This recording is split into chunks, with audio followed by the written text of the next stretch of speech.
کتنی چیزوں پر ہے؟ ان عبد الرحمن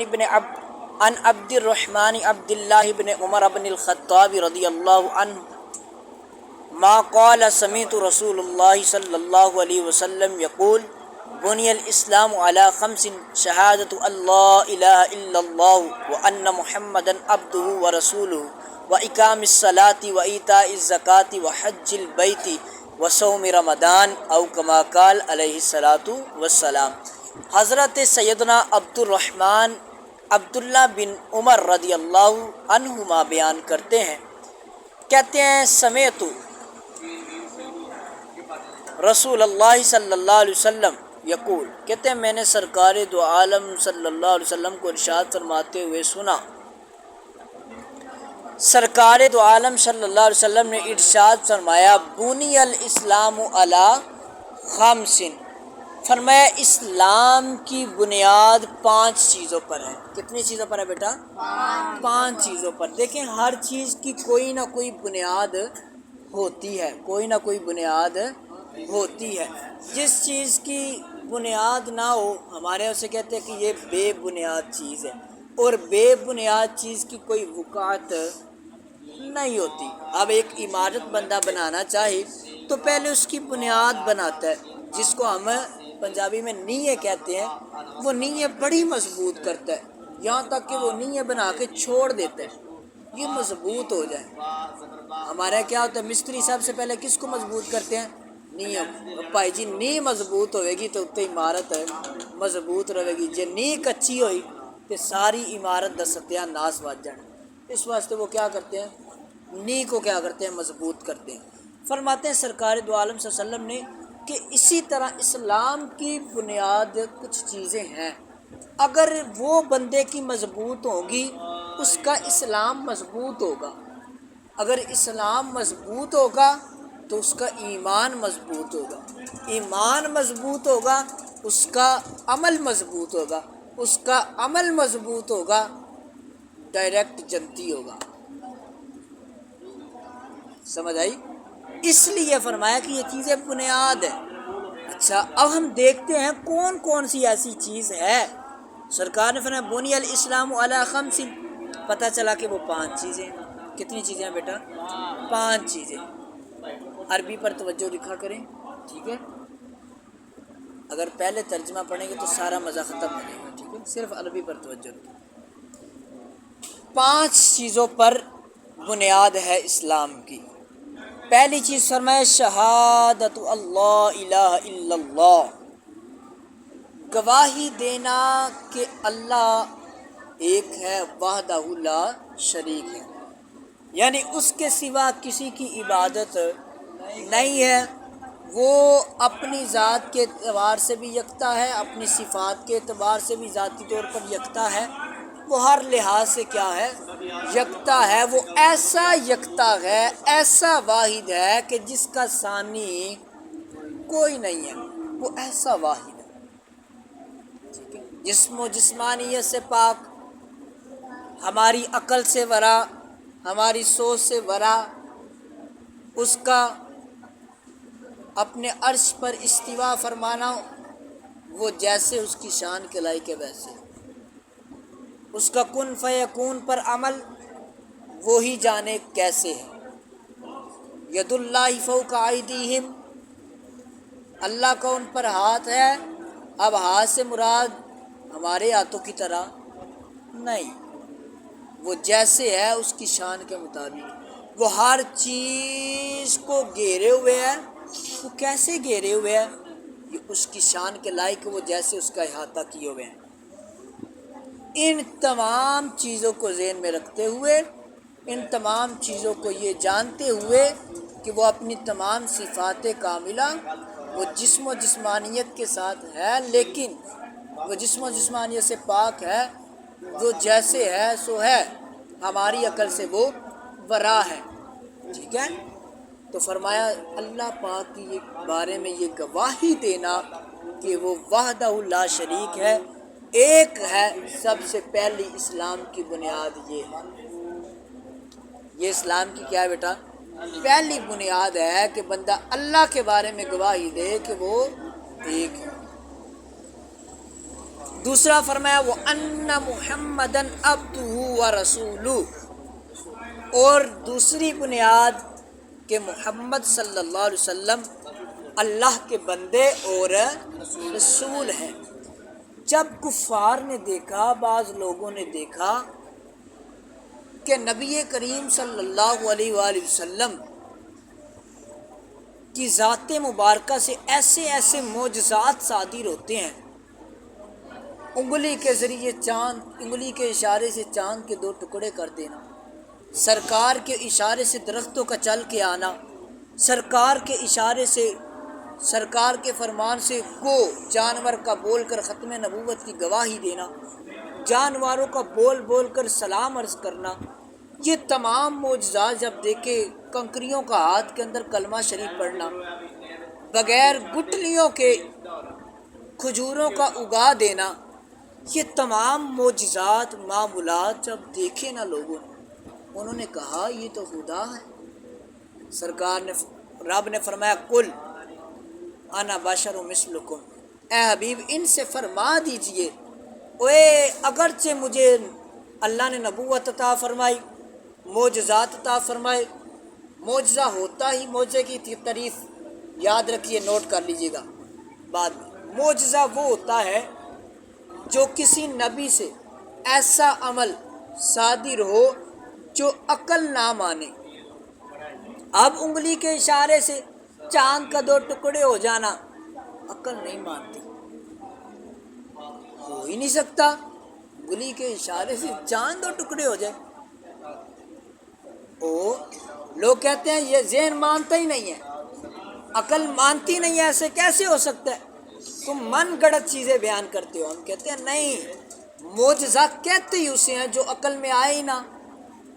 معجزے کی تعریف یہ ہے کہ کسی نبی سے خلاف عادت کوئی ایسا عمل صادر ہو جو عقل سے ورا ہو، جو عقل سے کیا ہو بیٹا، ورا ہو، جس کو عقل تسلیم ہی نہ کرے۔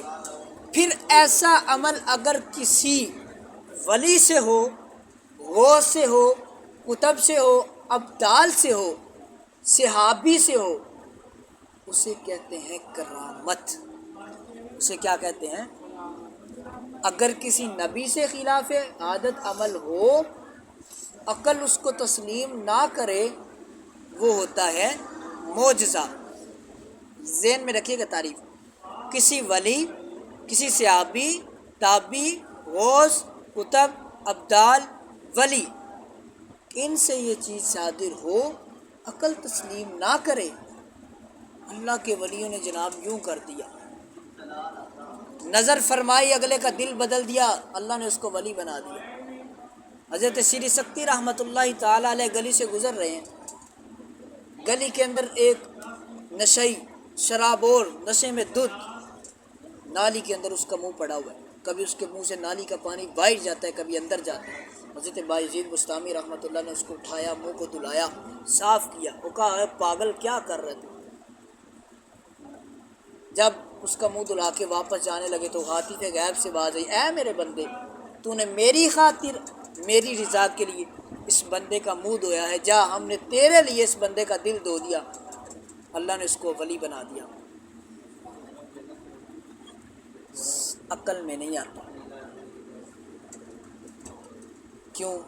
خلاف عادت عمل۔ اب یہ کسی ولی سے صادر ہو، حضرت پیر سیدی اعلیٰ حضرت نور الحسن شاہ صاحب رحمۃ اللہ تعالیٰ علیہ، آپ کے پاس ایک شخص آیا، کہتا ہے حضور سنا ہے آپ یہاں بیٹھ کے مدینہ دکھاتے ہیں، آپ یہاں بیٹھ کے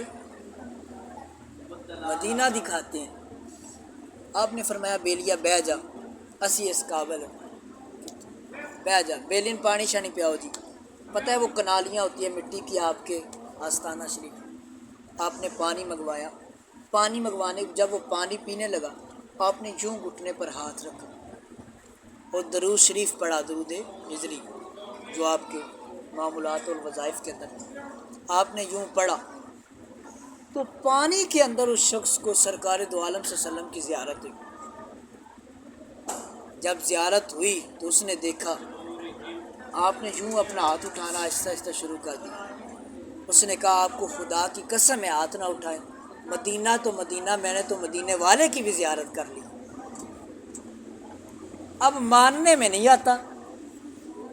حضرت صاحب گھٹنے پہ ہاتھ رکھیں، درود شریف پڑھیں، اللہ زیارت کروا دے، ماننے میں نہیں آتا۔ جو کہیں ماننے میں نہیں آتا کیسی بات؟ اسے کہیں بھائی یہی تو کرامت ہے جو عقل میں نہ آئے۔ بھائی یہ معجزہ یار منن اس نہیں ہوتا۔ موسیٰ علیہ السلام ڈنڈا مارتے ہیں ہو جائے، کیوں نہیں ماننے میں آتا؟ وہ یار معجزہ کہتے ہی اسے۔ سرکار ہاتھ پھیرے کمر پر، شبوؤں کے اٹھلے آج۔ حضرت قتادہ رضی اللہ تعالیٰ عنہ سرکار کی بارگاہ میں جنگ کے میدان کے اندر لڑتے لڑتے لڑتے لڑتے آپ کی آنکھ کا ڈیلا باہر آ گیا، ڈیلے کو ہاتھ پہ رکھا، سرکار کی بارگاہ میں لے کے آ گیا، یا رسول اللہ صلی اللہ علیہ وسلم حضور مہربانی فرمائے۔ سرکار نے فرمایا قتادہ جنت لینی ہے کہ آنکھ؟ عرض کی حضور آنکھ میں لینے آیا ہوں، جنت آپ عطا فرما دیں۔ سرکار نے آنکھ کا ڈیلا اوپر رکھا، لعاب دہن لگایا، اللہ نے شفا دے دی۔ کہتے ہیں مجھے ایسا نظر آتا مجھے اس آنکھ سے بھی اتنا نظر نہیں آتا جتنا سرکار صلی اللہ علیہ وسلم نے جس پہ لعاب لگایا تھا آنکھ پہ لگا کے۔ اب لائیں کون سی ایسی مشینری ہے، کون سی ایسی اسپیشلسٹ کوئی ڈاکٹر ہے جو آنکھ نکلی ہوئی باہر جناب اندر رکھ کے اتنی جلدی اور اتنے صرف لعاب دہن کے ساتھ صحیح کر؟ نہ، عقل ختم، عقل تسلیم ہی نہیں کرے گی۔ ڈاکٹروں کی مشینری جواب دے جائیں گی، کمپیوٹر جواب دے جائیں گی، لیکن یہ وہ مقام ہے جو رب نے اپنے حبیب کو عطا فرمایا، جو آپ کی اور میری اور دنیا کی عقل میں نہیں آ سکتا، لیکن اس کو ماننا پڑے گا، حق ہے، حدیث ہے، قرآن نے بیان کیا ہے۔ موسیٰ علیہ السلام نے اپنا عصا مارا، موسیٰ علیہ السلام نے عرض کیا اللہ پانی چاہیے، فرمایا موسیٰ تیرے پاس ڈنڈا ہے، اس کو مار پتھر پر، فن فاجرت من حسنۃ عشرۃ عینا، قرآن کہتا ہے اس میں سے 12 چشمے نکلے۔ قد علم کل اناس مشربہم، ہر ایک گروہ نے اپنے اپنے پینے کی جگہ کو جان لیا۔ عقل نہیں مانتی، ڈنڈا ہو پتھر پہ لگے، پانی کے چشمے نکل آئے۔ حضرت صاحب کیسی باتیں کریں؟ بھائی قرآن پڑھنا، قرآن پڑھ، تو قرآن حدیث پڑھے گا تو تجھے پتہ چلے گا۔ آج لوگ ہمیں کیوں باتیں کہتے ہیں؟ بھائی تم لوگوں نے اپنے سے بالی کرامتیں، یہ معجزے، بھائی ہم نے اپنے سے نہیں، یہ قرآن حدیث اس پر گواہ ہیں۔ کبھی تمہارے پاس بیٹھ کے سنو تو تمہیں پتہ چلے۔ تم نے ہمارے بولے والے لوگوں کو گمراہ کرنے کی کوشش کی، کیوں؟ ہمارے بولے والے لوگ بھی قرآن و حدیث سے دور تھے۔ آپ کے پڑھنے کا ایک مقصد یہ بھی ہے کہ آپ کے عقائد مضبوط ہوں، آپ کو پتہ چلے، کیونکہ آپ نے کل کو آگے جانا ہے یونیورسٹیز کے اندر، کالجوں کے اندر۔ تو آج کل تو یونیورسٹی اور کالج کے لوگ نیٹ سے سن کر گمراہیاں، انہوں نے کچھ چیزیں رٹی ہوئی ہیں اور وہ تمام بچوں کو گمراہ کرنے کی کوشش کرتے ہیں۔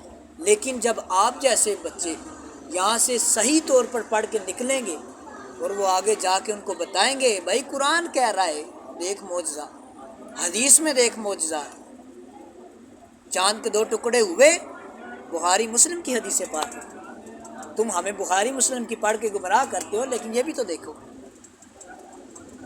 حدیث موجود ہے سرکار صلی اللہ علیہ وسلم کہ سرکار نے چاند کے 2 ٹکڑے فرمائے۔ اب یہ معجزہ نہیں تو کیا ہے؟ اور کرامت دیکھنی ہو، حضرت عاصم بن برقیہ سلیمان علیہ السلام کی کو آپ کی قوم کا وہ شخص، اللہ کا ولی، جس کے پاس قرآن کہتا ہے کہ تھوڑا سا کتاب کا علم تھا، سلیمان علیہ السلام نے کہا وہ ملکہ بلقیس آریہ کو تخت لانے والا ہے؟ ایک جن کھڑا ہوا، اس نے کہا ہاں میں 24 گھنٹے کے اندر آپ کے قدموں میں تخت لا کر دے دوں گا۔ وہ کتنے گز لمبا، کتنی اس کی گز اونچائی، موتی جوہرات سے بڑا پرا تھا، بڑا بھاری وہ تخت تھا، کتنا لمبا اور کتنا اونچا تھا۔ اس نے کہا میں 24 گھنٹے کے اندر جن نکاح لے کے آؤں گا۔ آپ نے فرمایا وہ تو سامنے آ رہی ہے، 24 گھنٹے میں نہیں، ابھی چاہیے۔ اب سلیمان علیہ السلام بھی یہ جانتے تھے کوئی ہے جو لے کے آئے گا۔ قرآن کہتا ہے قال الذی عندہ علم من الکتاب انا آتیک بہ قبل ان ان یرتد الیک طرفک، ایک شخص کھڑا ہوا، قرآن کہتا ہے جس کے پاس کتاب کا تھوڑا علم تھا، اس نے کہا میں آنکھ چپکنے سے پہلے، جسے آپ آنکھ بند کر کے کھولیں تخت میں آپ کے سامنے لا دوں، قبل ان یرتد الیک طرفک، آپ آنکھ چپک کے کھولیں میں تخت سامنے لے آؤں۔ اب قرآن نے بیان کیا ہے اور قرآن کہتا ہے وہ تخت آیا، آنکھ چپکنے سے پہلے آیا، اور سلیمان علیہ السلام نے ملکہ بلقیس کو اس پر بٹھایا۔ وہ حیران رہ گئی، یہ کیسے ہو سکتا ہے، میرا تخت اتنے کمروں میں بند، اتنے تالے لگے، اتنی اس کی لمبائی، اتنی چوڑائی، اتنے وہ موتیوں سے بھرا پڑا، لیکن قرآن کہتے ہیں آیا تخت۔ اب یہ مجھے بتائیں، یہ نبی نہیں ہے؟ نبی ہے، سلیمان علیہ السلام کی قوم کا امتی ہے، سلیمان علیہ السلام کا امتی ہے، آصف بن برقیہ، نبی تو نہیں ہے۔ نبی تو نبی رہ گئے، سلیمان علیہ السلام کی امت کا ایک شخص ہو، اللہ اسے اتنی طاقت دے، پھر وہ اتنا بڑا پڑھا لکھا نہیں، قرآن کے تو اس کے پاس تھوڑا سا کتاب کا علم ہے۔ اب مجھے بتائیں، یقین سے سلیمان علیہ السلام بھی معراج کی رات سرکار کے پیچھے نماز پڑھ رہے ہیں، سرکار سید الانبیاء ہے، اگر سلیمان علیہ السلام کی امت کا بندہ ہو، اللہ اسے یہ مقام دیتا ہے، تو مجھے یقین سے بتائیں جو نبی پاک صلی اللہ علیہ وسلم کی امت کا ولی ہوگا اس کے پاس کتنی طاقت ہوگی، اس کے پاس کتنی طاقت ہوگی۔ تو قرآن حدیث اس پر گواہ ہے۔ لوگ ہمیں کہتے ہیں تم لوگ جھوٹی کرتے ہو باتیں، نہیں، قرآن پڑھ کے تم نے صحیح پڑھا ہی نہیں ہے۔ ابھی تک میں نے آپ کے سامنے صرف قرآن اور حدیث ہی بیان کیا، تو فرمایا کہ یہ ہے کہ تم گواہی دو ان محمد عبدہ و رسولہ، کہ محمد صلی اللہ علیہ وسلم اللہ کے بندے اور اس کے رسول ہیں۔ تو سرکار نے فرمایا قل انا بشر مثلکم، اوے اتنے معاملات ہونے کے باوجود میں خدا نہیں ہوں، یاد رکھنا میں خدا کا بندہ اور اس کا رسول ہوں، اگرچہ اس نے مجھے شانیں بڑی دی ہیں۔ آگے فرمایا وَإِقَامِ الصَّلَاةِ، وَإِقَامِ الصَّلَاةِ، اور نماز قائم کرو۔ فرمایا اسلام کی تیسری بنیاد ہے نماز قائم کرنا۔ پہلی تھی گواہی دینا کہ اللہ ایک ہے، دوسری اللہ کے بندے اور رسول ہیں سرکار، اور تیسرا فرمایا نماز قائم کرنا۔ پتہ چلا کہ یہ نماز بھی اسلام کی بنیاد ہے، جس نے نماز کو ترک کیا گویا کہ اس کی اسلام کی بنیاد کمزور ہے، اس کے اسلام کی بنیاد بیٹا کمزور ہے، اور جو بنیاد میں نے پہلے بتایا کمزور ہو اس پر عمارت، یوں سمجھے یہ اسلام کی بنیاد ہے، صدقات و خیرات، نوافل، ذکر اذکار، ایک دوسرے کی مدد، ایک دوسرے کے ساتھ تعاون، یہ ساری اوپر دیواریں کھڑی ہیں۔ جب بنیاد ہی کمزور ہوگی پھر کیا ہوگا؟ میں نے بیان کیا تھا اپنے ہفتہ وار محفل کے اندر بھی کہ عقائد میں سے پہلا سوال ہوگا، عقائد میں سے پہلا سوال ہوگا کہ رب کے بارے میں کیا، ہمارا رب کون ہے، دین کیا ہے، اس سرکار کے بارے میں کیا کہتا تھا، لیکن عقائد میں سے پہلا سوال ہوگا۔ میں نے ایک جملہ بولا تھا، first impression is a last impression.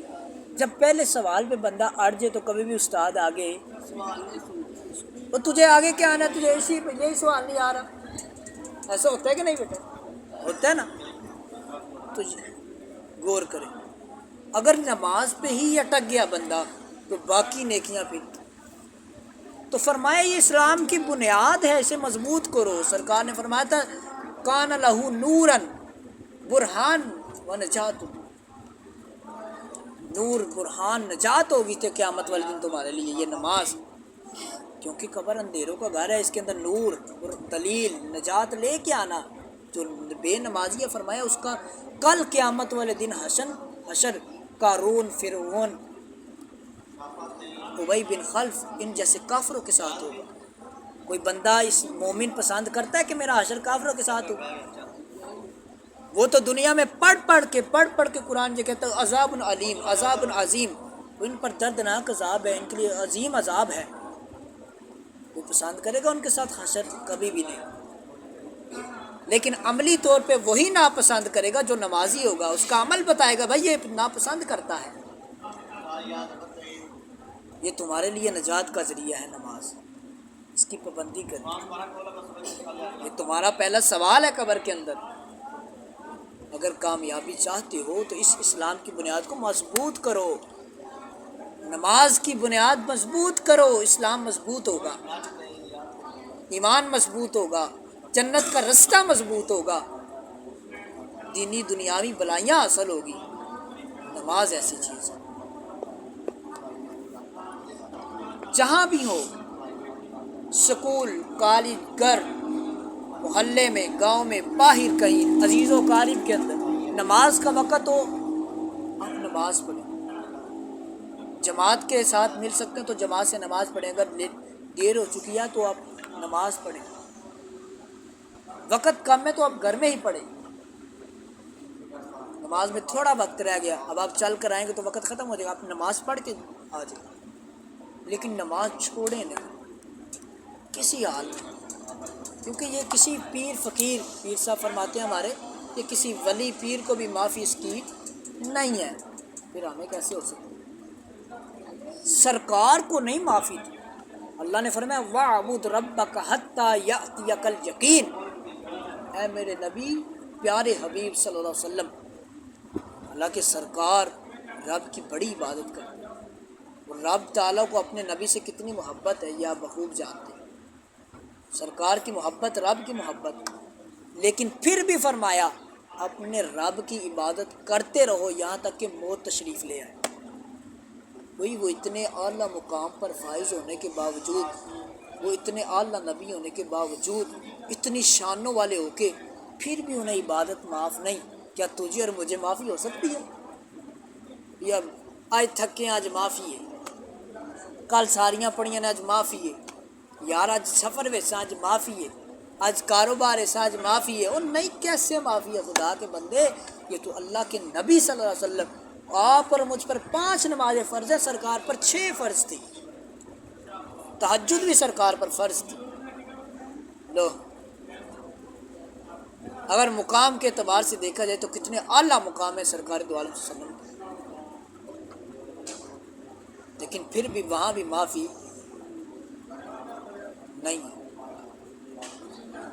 حضرت شیخ عبد القادر جیلانی رحمۃ اللہ تعالیٰ علیہ، آپ بڑی اللہ کی عبادت کی آپ نے، ایک دن یہاں تک کہ آپ نے پتے کھا کے اللہ کی عبادت کی، یہاں تک کہ آپ کی گردن سے سبزہ نظر آنے لگ گیا، بڑی اللہ کی عبادت کی۔